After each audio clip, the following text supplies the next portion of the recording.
Alright guys, like, comment, subscribe. Please share the video. Thanks for watching.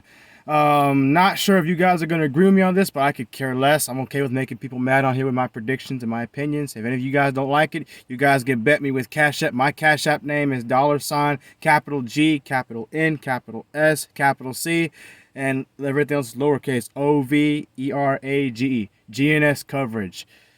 You don't like my prediction? Do something about it. I'm tired of you guys talking junk and talking about I don't know what I'm doing, and I offer a lot of y'all to bet. Y'all, I don't know where y'all go.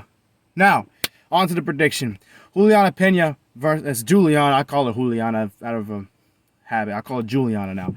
Julianna Peña versus Amanda Nunes 2.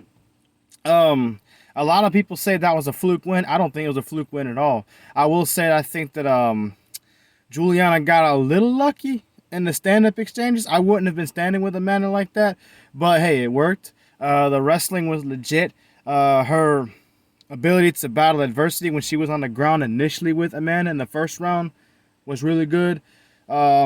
She's very resilient, obviously, so I'm not surprised looking at that fight over and over that she won the way she did. Amanda Nunes can win this fight. Here's how Amanda can win, and then I'm going to talk about how Julianna can win, because she's the challenger. She comes first. You say the best for last, the champion. So, Amanda Nunes. Amanda needs to keep this fight standing again. What she doesn't need to do is be reckless. She needs to learn to stop being reckless in this fight. That's why she lost this fight. Okay, I'm not saying Julianna won solely because of that, but that was a big part of it. When she's standing with Julianna, she does not need to get up too close. She needs to keep her distance with Julianna. She needs to be content with making this a 5-round fight and pick apart the legs. The leg kicks were working for Amanda Nunes. She needs to go back to that, okay? And she needs to be okay with doing her own little jab, stick and move, stick and move. Be okay with that, you know? And if you are on the ground with Julianna, which I think this fight will eventually go to the ground again, she needs to be in dominant position.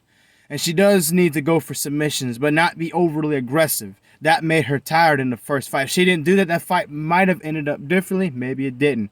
Now, those are the keys to Amanda Nunes. For Julianna to win this fight, everything she did went well except for the standing in front of her like that. I didn't necessarily agree with that because she put herself at risk if Amanda fought differently.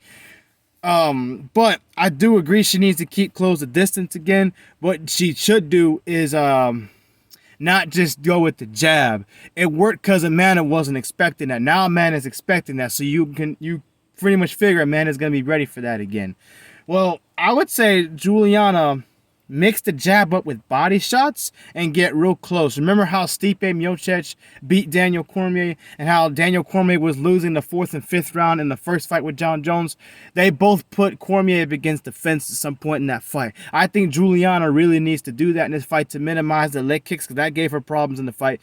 And where Amanda does not go for takedowns herself, because she could take her down herself and end up submitting her somehow, because she's good with submissions. But let's be honest, if this fight went to the ground, I would lean towards, anybody would lean towards Julianna. Not just because she submitted her already, but she's had some submission wins in her MMA career. So that would favor her. And again, when you put somebody against the cage and you lean on them and you make them carry your weight and you're punching them in the face and you're going to the body, you know, you make that jab more valuable, because you're not as predictable with the jab as you were in the first fight. So Amanda's thinking, okay, she has a good jab, but if I can counter that, I'm good. No, put Amanda against the cage, throw knees to the body, go for the body a lot, you know, because that wears out fighters like Daniel Cormier, you know, when he fought Stipe in the second and the third fight, you know. And again, Julianna's a good wrestler. She's strong, so she needs to be able to put her up against the cage. I wouldn't say go for a tie clinch, because I don't think she's going to outstrike Amanda's strength in a brawl again. But I do think she's strong enough to hold her up against the fence and beat her up and make Amanda carry her weight, because Amanda has had a problem with getting tired in fights, just like this fight. So she needs to take advantage of that. She's probably going to be fresher when the fight goes longer. And go for takedowns, you know. Take the fight to the ground, get the dominant position. I wouldn't say rush and say, hey, I already submitted Amanda once, I'll do it again. You can do it again, but be patient in this fight. Be okay with not being able to get submissions, but do have the dominant position. That's very important. I know Amanda's good with jiu-jitsu and stuff, but she only has 4 submission wins for a reason. The chances are she's not going to be able to get a 5th one with a lady who's already submitted her like that. Unless Julianna gets reckless in this fight. She didn't really get reckless. The jab was part of her game plan. And other than that, she fought a perfect fight. She was very smart with defending the rear naked choke the whole time. She was very good by staying calm and composure. I think that'll be the difference in this fight. I do think Amanda's going to be more composed than she was in the first fight, excuse me. I do think she's going to be more calculated in this fight, but I just don't think she's going to have enough to win this fight. I think Julianna's going to win this fight by decision. I think Julianna's going to control where the stand-up takes place. I'm not saying she's going to fight better standing up, but I do think that the clinch game would help Julianna some. Takedowns will help in this fight, control and minimize Amanda's striking ability, which is very dangerous. I think her putting her up against the cage will win this fight. And I think that Amanda won't be able to do enough on the feet because she's going to be too cautious about that jab. And even though she's going to let loose in this fight some, she's not going to do what she did in the first fight. That'll be her undoing. I think Julianna wins a comfortable unanimous decision, 49-46. I do think the second or third round, Amanda's going to have a really good wild exchange on the feet. She'll get the better of it on the points. But other than that, I just think Julianna's the better fighter in this fight, and I think she'll win it again. And like I said before I end this video, if any of you guys are going to run your mouth and say, I don't know what I'm talking about, hey, look at my prediction videos. If guys I picked to win the fight, or ladies I picked to win the fight, fought the way I said they should fight, like Valentina when she got beat, we all know she lost that fight. I earned a lot of respect in that video among other prediction videos. So if you don't like what I'm saying, hey, put up some money. Otherwise, shut your mouth.